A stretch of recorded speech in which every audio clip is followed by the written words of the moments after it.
जगन्नाथ बेसरे जड़े कुनी भक्त केमती ये अनुभूति रहा कहीं आप जगन्नाथ बेस बोली भाविले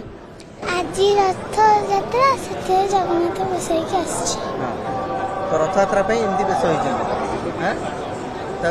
आप नृत्य शिल्पी करती ना नहीं नृत्यांगना करती ना नहीं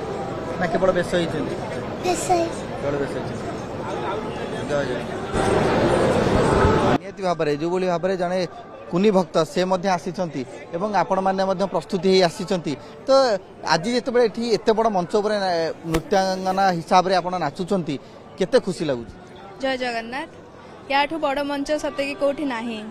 जगा देखिबे बलभद्र देखिबे माँ सुभद्रा देखिबे तांका आगे आम नाचबू घंट मर्दल काहाली कौन न शुभ आम पाखे संगीत नाही किछि नाही किंतु सेटा ही सबुठ बड़ संगीत तांका आगे नाची आम निजको पूरा समर्पण करदेबू से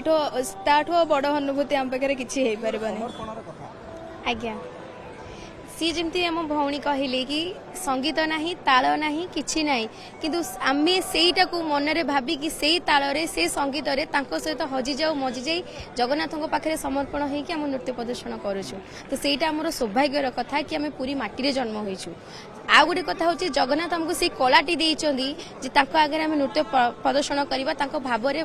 बंधा हेई परिबा तांको सी जेतु मनुआ ठाकुर तो नाच नृत्य माध्यम रे तांको मनेई भी परिबा जमती कहले जे संगीत नाही ताल नाही किंतु आपण से ताल को बुझुचंती एवं नृत्य परिवेशन देखु ताल विषय कौन कह कोटी ओडिया मौड़मणि से बाहर आसवे आज बड़ दांड को एठार रथ प्रस्तुत पथ प्रस्तुत भक्त भी प्रस्तुत खाली अपेक्षा केतले महाप्रभु 22 पाहाच ढल ढल नत्र कमल लोचना देखा आम सामने नृत्य परिवेशन करवा ए नृत्य नुहे गोटे गांधर्व कला जोटा कि भगवान आम भितर भरी देइछन्ति तो अपेक्षा कर समस्ते केतले से चकानयन देखा